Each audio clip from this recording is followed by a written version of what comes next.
Je me prénomme Christophe, de mon nom. Je suis architecte urbaniste chez Inagora. Et ça fait en gros 20 ans que je bosse dans tout ce qui est intégration d'applications. Si vous avez entendu parler d'EAI, de SB, c'est ce que j'ai fait pendant 20 ans. Et aujourd'hui, je ne vais pas vous en parler, en fait. C'est une des rares fois. Je vais vous parler en fait de RoboConf. RoboConf, en fait, pour faire du déploiement élastique multi-IaaS.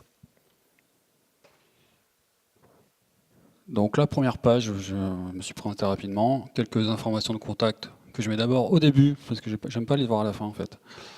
Donc si vous cherchez le site de RoboConf, il est indiqué là, les comptes Twitter et les comptes GitHub associés. Le déploiement élastique multi-IaaS, donc qu'est-ce que c'est? Et reconfiguration.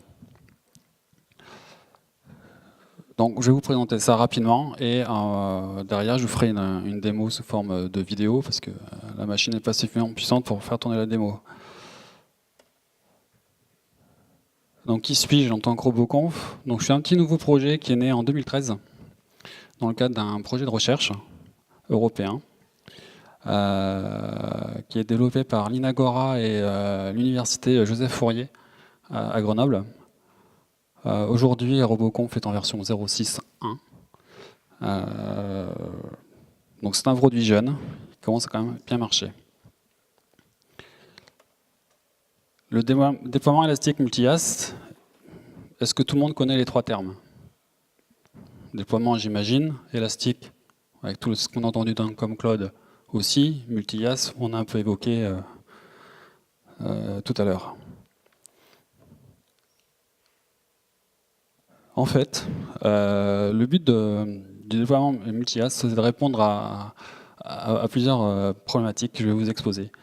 Les SI modernes aujourd'hui sont composés d'applications front-end, middleware, back-end, qui dépendent les uns des autres. Donc c'est un résumé super rapide, mais c'est un peu les architectures qu'on peut retrouver habituellement. Et ces différentes briques sont déployées sur des machines physiques, sur des VM d'origine diverses et variées, VMware, OpenStack & Co, ou des containers Docker, voire encore autre chose, si ça peut exister. Et quand on se retrouve en fait dans le cadre de déploiement d'infrastructures de services en guise de backbone applicatif de SI, en fait on se retrouve avec des problématiques d'automatisation de l'ensemble du SI. Donc ça veut dire quoi? C'est comment je vais créer les VM ou les containers, où je vais placer ces VM, sur quel hyperviseur, comment je les crée ces images de mes VM ou de mes containers, comment j'installe l'OS, comment je place éventuellement des services sur telle application, ou des web apps sur tel conteneur de servlet, des choses comme ça. On a aussi des problématiques d'injection de dépendance de configuration. Typiquement, une base de données qui va être utilisée par une web app. Il faut lui injecter des adresses IP, des noms, des choses comme ça, des URL. Et lorsqu'on arrête la database, qu'est-ce qui se passe au niveau de l'application? Il faut éventuellement l'arrêter, au mieux la passer dans un mode dégradé, histoire de rendre une partie de l'application disponible, mais pas complètement. Donc le but de RoboConf, en fait, c'est de répondre un peu à toutes ces problématiques, en partie. Aujourd'hui, il fait 90% de ces fonctionnalités annoncées. Les 10%, c'est celles qui concernent les placements. Il ne fait pas encore de classement, c'est pas encore développé, c'est prévu.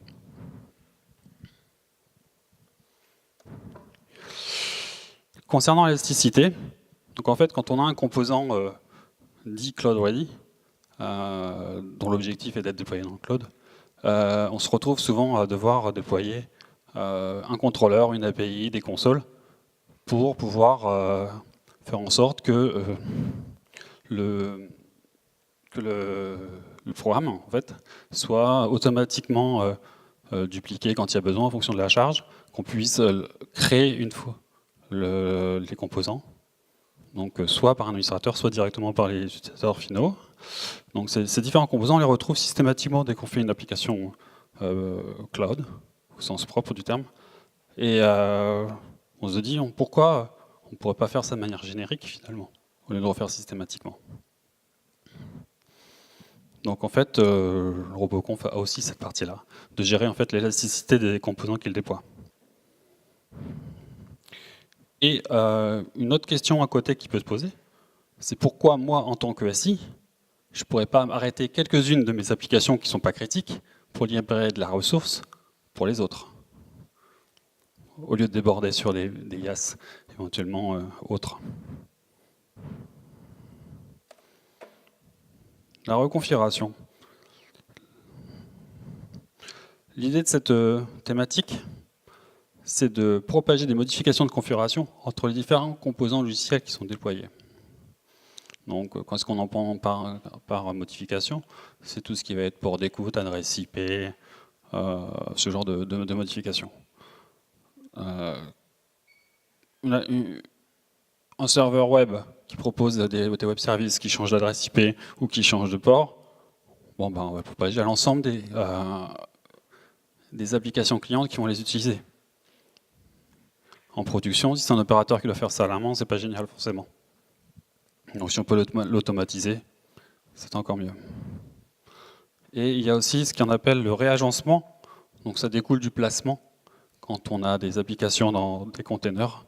Alors je ne parle pas des applications dans des containers Docker, mais des applications sous forme de plugin, des choses comme ça, où on peut mettre une partie de l'application à un endroit ou sur un autre, en fonction des performances nécessaires, de la consommation de CPU, réseau ou autre, on va pouvoir éventuellement déplacer une partie sur un container ou sur un autre.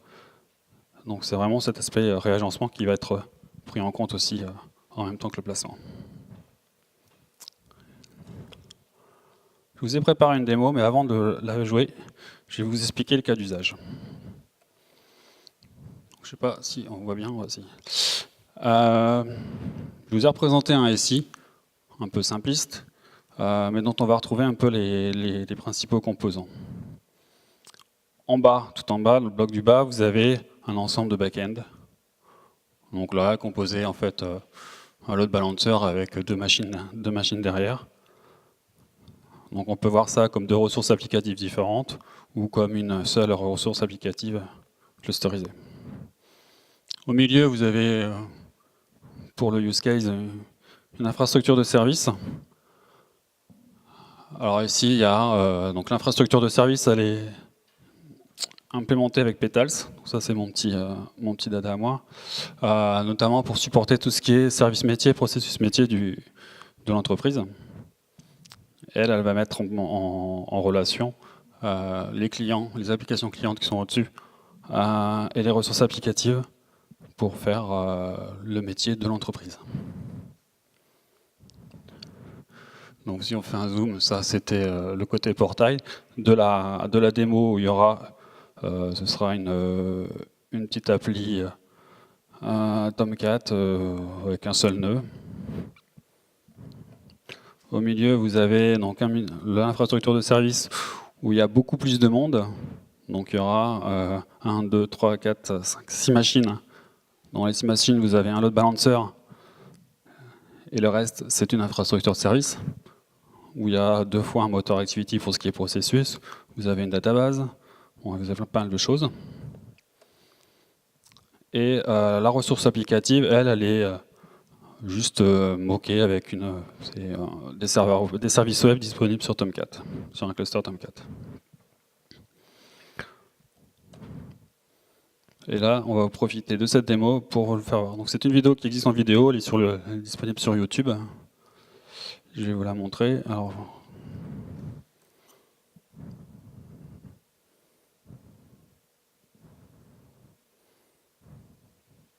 le temps de la passer en écran.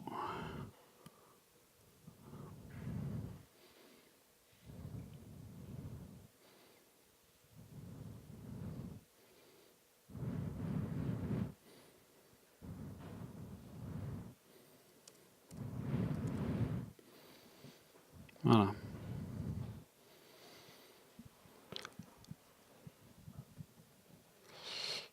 Donc la première chose qu'on fait avec RoboConf, c'est qu'on va le démarrer. Donc pour ceux qui connaissent un peu Carafe, vous avez retrouvé. Donc RoboConf, c'est un petit logiciel qui fonctionne avec un un manager et des agents. Le manager, c'est ce qu'on vient de démarrer là à l'instant, et qui fonctionne donc sous forme d'application SGI avec plein de plugins. On va retrouver en fait des plugins qui vont gérer les différents YAS supportés, les différentes façons de déployer. Donc on peut déployer avec du Puppet, avec des scripts, avec du Vagrant, avec plein d'autres choses. Si vous voulez en écrire, il n'y a pas de souci. Dès qu'on démarre le manager, on a une application d'administration qui est directement disponible. Et c'est à travers elle que l'on va pouvoir déployer notre première application. Donc voilà, c'est pour déployer l'application ressources applicatives, donc celle qui était en bas dans le use case. Donc on déploie ce qu'on appelle une application RoboConf. Donc je vous ai passé le fait de comment on fait pour écrire l'application RoboConf. Une application RoboConf, c'est un ensemble c'est un modèle où on va dire on a une VM qui va tourner sur tel type de YAS. Sur cette VM, on déploie tel ou tel logiciel. C'est en fait tout un ensemble, on pourrait voir tout un ensemble de scripts ou de fichiers, d'outils classiques que l'on retrouve en production aujourd'hui. Quand on a chargé l'application, en fait, on a chargé un modèle de l'application. Après, on l'a instancié. Donc là, pendant que je parlais, elle a été chargée, instanciée. Ici, on a à l'écran un exemple d'une instance de la ressource applicative de l'exemple. Dans cet exemple, vous retrouvez le proxy qui est tout en haut et 3 instances Tomcat. L'instance du bas, en fait, c'est une instance qui sera déployée sur Amazon, qui est censée être déployée sur Amazon, qui ne le sera pas pour l'exemple. Les deux autres sont déployés sur des containers Docker. Et on déploie tout le monde ensemble.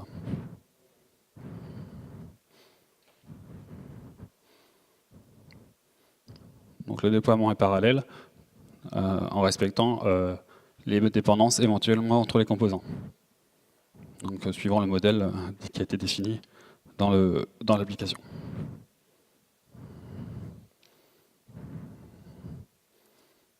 Vous voyez, celle-là, au niveau de son composant cible, c'est un EC2. Donc lui, il n'est pas démarré parce qu'on n'avait pas j'avais pas les comptes quand j'ai enregistré la vidéo. Tout bêtement.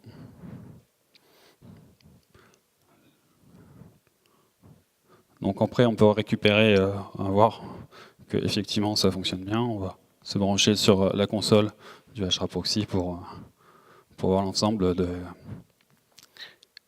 des nœuds du cluster Tomcat qu'il y a derrière. On récupère l'adresse IP, pour être plus simple. Donc ça, c'est l'adresse IP, c'est typiquement une information qui peut être automatiquement injectée quand on met deux applications RoboConf en dépendance l'une de l'autre.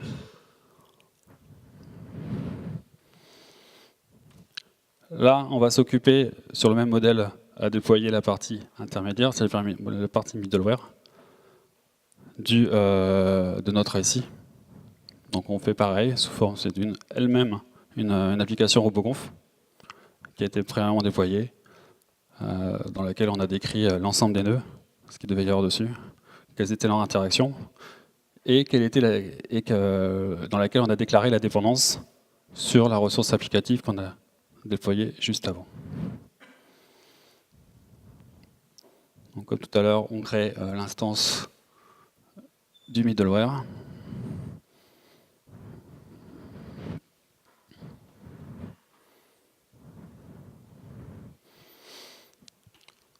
Elle est créée.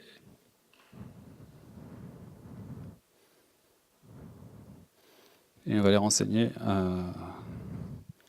la dépendance. Nous avons un onglet qui correspond à la liste des dépendances. Il suffit de renseigner automatiquement la dépendance, l'instance de dépendance que RoboConf retrouve d'après les modèles. Et on peut démarrer tout le monde. Donc là, ça va être un peu plus long, parce qu'il y a beaucoup plus de monde à déployer. Et il y a notamment des dépendances entre composants à l'intérieur, nous embarquons dans la démo un moteur Activity et un moteur de BPMN. Et donc il faut forcément créer sa base avant.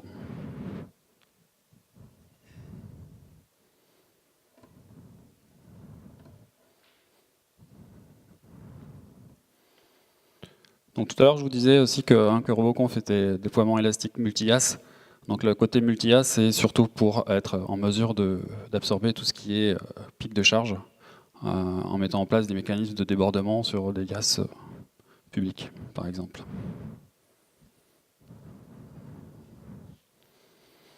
Donc pour mettre en place ce genre de choses, il suffit que dans votre modèle d'application, vous ayez défini 2 VM potentiels pour un même composant logiciel.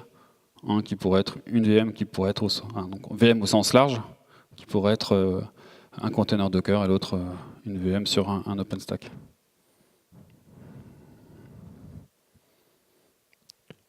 Donc notre SI là, notre middleware est quasiment déployé. On vérifie que sur chacun des nœuds, il y a tout ce qu'il faut. Encore des choses en démarrage. C'est quasiment fini.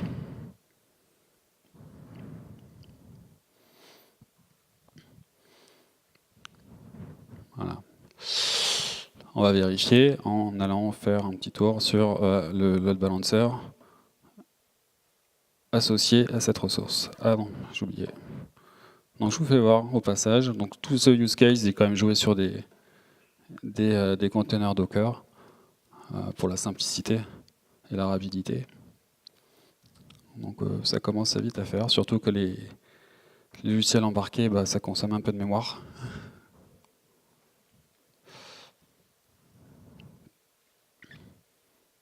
On vérifie sur le load balancer de la couche middleware qu'on a ce qu'il faut. Et après, on va aller voir. Toujours pareil, au niveau de l'infrastructure de service, si les quelques services déployés sont disponibles.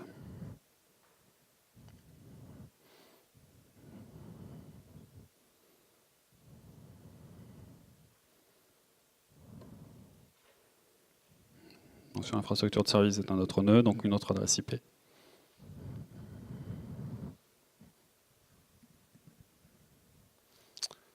Voilà. On retrouve nos services. C'est des services associés à un cas basique de processus de poste de congé. Pour rapidement terminer, donc là dans la démo, on va redéployer le frontal. Donc c'est un genre de portail. Je vais passer en accéléré vu qu'on dit qu'il reste 2 minutes.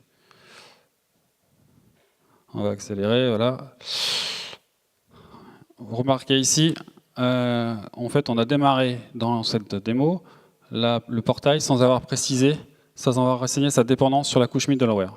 Du coup, automatiquement, le portail se met en attente de la résolution de la dépendance.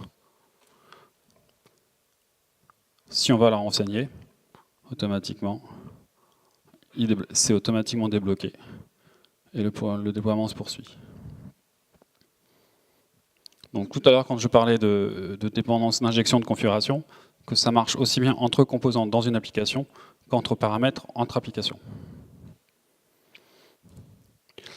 Et là, je vais accélérer beaucoup plus. Je voulais faire avoir une démo de ce qu'on appelle l'autonomique, qui est vraiment l'élasticité.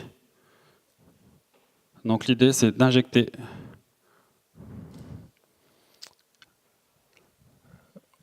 au niveau du portail. J'utilise un SOPI pour faire une test de charge. Donc j'injecte beaucoup de requêtes. Et on peut voir ici, voilà, ce qui est souligné, que ce container-là en fait, a automatiquement été créé, il n'y était pas au départ, à cause de la charge. Donc en fait, RoboConf prend en charge la supervision via un mécanisme de règles et d'action à prendre en compte. Le fait de j'ai trop de charge sur tel container, je rajoute des nœuds. Et inversement, quand j'ai plus assez de charge, j'arrête. Et on arrêtera là. Donc si vous voulez la vidéo complète, elle est disponible sur YouTube, le compte Linagora. Merci.